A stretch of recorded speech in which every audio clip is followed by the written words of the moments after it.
नमस्कार फ्रेंड्स। आज बहुत टाइम बाद आपसे मिलना हो रहा है, तो एक इम्पॉर्टेंट टॉपिक पे हम आज लोग बात करने वाले हैं, जो कि reversal of ITC in case of capital goods के बारे में बात करता है। तो आप लोगों का और समय ना लेते हुए हम सीधा टॉपिक पे आते हैं। जो टॉपिक है आज का वो ड्रिवन होता है हमारे सेक्शन 16(3) ऑफ सीजीएसटी एक्ट 2017 से। जीएसटी का जो सेक्शन है उसमें बात की गई है दो ऑप्शंस की। बेसिकली जहाँ पे हम कैपिटल गुड्स को when we purchase the capital goods, तो असेसी के पास दो ऑप्शंस हैं, either to choose depreciation option और टू चूज जीएसटी का आईटीसी इनपुट क्रेडिट लेने का ऑप्शन। जहाँ हम डेप्रिसिएशन का ऑप्शन चूज करते हैं वहाँ पे हम आईटीसी का ऑप्शन छोड़ देते हैं, यानी कि हम उसे नहीं ले सकते। ये दो ऑप्शंस जो हैं ये म्यूचुअली एक्सक्लूसिव हैं ऑफ ईच अदर। और लॉस के टाइम की अगर हम बात करें, क्योंकि हम लॉस असेसमेंट की बातें करते रहते हैं हमारे प्रीवियस वीडियोस में भी, जीएसटी को उसे जोड़ के देखा जाए तो अगर हम डेप्रिसिएशन का ऑप्शन चूज कर रहे हैं तो हमें आईटीसी रिवर्स करने की कोई ज़रूरत नहीं है इसमें। और अगर हम आईटीसी अवेल कर चुके हैं पहले, जैसे कि अगर हम एग्जांपल लें, अगर 100 रुपीज़ का हमारा कॉस्ट है और जीएसटी इस पे 18 रुपीज़ आएगा, तो 118 टोटल। बट हम इस 18 रुपीज़ की बात कर रहे हैं यहाँ पे कि इसके लिए अगर हम डेप्रिसिएशन कब आएगा, अगर हम पूरे 118 को कैपिटलाइज किया जाएगा। अगर ये कैपिटलाइज हो जाता है तो ये 18 रुपीज़ भी डेप्रिसिएशन के तौर पे एज एन एक्सपेंस पार्ट हमें मिलता रहेगा प्रॉफिट एंड लॉस अकाउंट में। जबकि ये ऑप्शन 1, और अगर हम ऑप्शन 2 चूज करते हैं जो कि आईटीसी, अगर हम इसे एज एन आईटीसी अवेल करते हैं तो हमें ये क्रेडिट मिलेगा डेबिट साइड पे, यानी कि हम इसका क्रेडिट अवेल कर चुके हैं।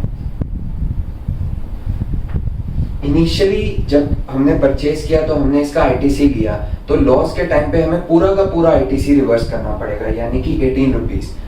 तभी हमारी लॉस असेसमेंट में वो 18 रुपीज़ ऐड किए जा सकते हैं। और डेप्रिसिएशन के ऑप्शन में हमारे पास कोई ऑप्शन नहीं है, हम ना उसे रिवर्स कर सकते हैं, ना हम उसे लॉस असेसमेंट में क्लेम कर सकते हैं, और ना ही सर्वेयर उसे लॉस असेसमेंट में आपको देगा। तो इनिशियली आपको ऑप्शन चूज करते टाइम ये चीज़ें भी ध्यान में रखनी चाहिए कि हमें कौन से तरफ जाना है, हमें आईटीसी अवेल करना है, डेप्रिसिएशन या फिर अवेल करना है। दोनों में से जो भी ऑप्शन होगा वो हमारे ही हाथ में है पहले तो।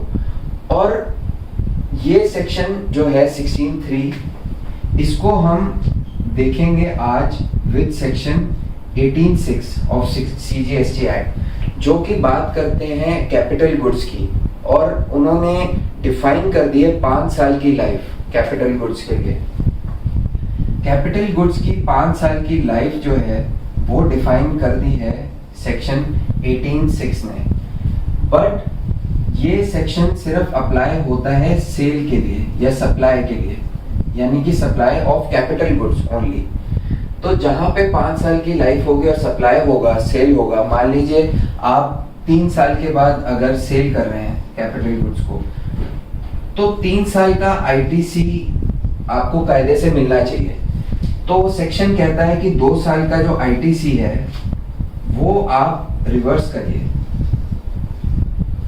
जो कि बिल्कुल लॉजिकल है और बिल्कुल ठीक बात है, क्योंकि जिसको भी आप सेल करेंगे ये चीज, कैपिटल गुड्स कुछ भी हो सकता है प्लांट एंड मशीनरी में, वो सेल करने के बाद वो 2 साल का आईटीसी वो पर्सन अवेल करेंगे।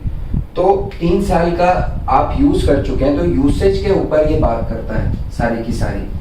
अगर 3 साल की यूसेज आपकी है तो 3 साल का आईटीसी आपको मिलना चाहिए, जबकि 2 साल की जो यूसेज है वो नेक्स्ट पर्सन जो आपके बायर होंगे वो 2 साल की आईटीसी अवेल करेंगे। जबकि आजकल एक माल प्रैक्टिस कह लीजिए या प्रैक्टिस कह लीजिए जो कि ठीक नहीं है पूरे तरीके से, हमारा ऐसा मानना है, हम गलत भी हो सकते हैं मे बी, जो लाइफ है 5 साल की वो मानी जा रही है फॉर डैमेज गुड्स। डैमेज, जबकि ये सेक्शन बात करता है ओनली सब सेल के लिए या सप्लाई के लिए। डैमेज गुड्स की ये बात नहीं करता है कहीं भी। जब भी कोई लॉस हो जाता है किसी भी कैपिटल गुड्स का, या डैमेज हो जाते हैं फुल्ली या पार्शली इवन, तो उसकी ये बात नहीं करता।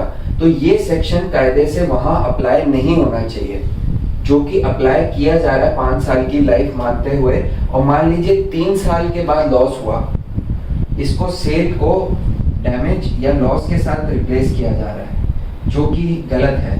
तो 3 साल के बाद अगर लॉस हुआ तो वो क्या कह रहे हैं कि 2 साल का जो आईटीसी है वो आप रिवर्स कर दीजिए। इंश्योर्ड को 2 साल का आईटीसी रिवर्स करा के वो लॉस असेसमेंट में ऐड किया जा रहा है, जो कि लॉजिकली भी और एज पर लॉ भी दोनों तरीके से गलत है। हमारा सेक्शन जो है 18(6) इसकी इजाजत नहीं देता, बिल्कुल भी इसे अप्लाई नहीं करने देता।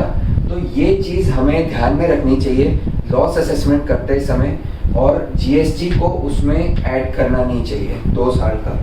इसके लिए करना क्या चाहिए, अब इसमें हम आगे की बात करते हैं कि सही चीज क्या है। अगर हमारे 2 ऑप्शन हो सकते हैं, या तो पार्शियली डैमेज गुड्स या fully damage good, total loss और पार्शियल लॉस। पार्शियल लॉस के केस में जो रिपेयर की आइटम है वो हमारे प्रॉफिट एंड लॉस अकाउंट में खर्चे की आइटम है, वो डेबिट की जाएगी, तो उसका आईटीसी ऑलरेडी अवेल्ड है, ऑटोमेटिकली अवेल हो जाता है। और जो हमारे दूसरे हैं टोटली लॉस के केस में, जो हमारा आईटीसी है टोटल लॉस के केस में जो हम अवेल कर चुके हैं, वो हमें फुल्ली रिवर्स करना पड़ेगा, क्योंकि अब वो आइटम आगे सेलेबल नहीं रही, जो कि सैल्वेज में जाएगी। And salvage is not sale of that goods, it is basically a scrap item. जो उसकी वैल्यू है, जो उसका कंटेंट्स है, कैरेक्टरिस्टिक है, वो प्लांट एंड मशीनरी के कैपिटल गुड्स के चेंज हो चुके हैं। It is only being sold as a scrap, it is not being sold as a normal item. तो वो गुड्स अप्लाई नहीं होंगे, वो सेक्शन अप्लाई नहीं होंगे वहां पे।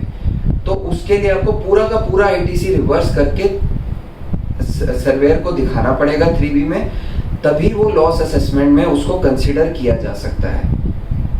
यही मैं आपसे इस वीडियो में बताना चाह रहा था कि reversal of ITC in case of capital goods हम कैसे करेंगे। और अगर आपको इस टॉपिक से रिलेटेड कोई और भी क्वेरी है तो आप नीचे दिए हुए कमेंट सेक्शन में कमेंट करके पूछ सकते हैं, और मैं जल्द से जल्द उन क्वेरीज का रिप्लाई करने की कोशिश करूंगा। Thank you so much. नमस्कार।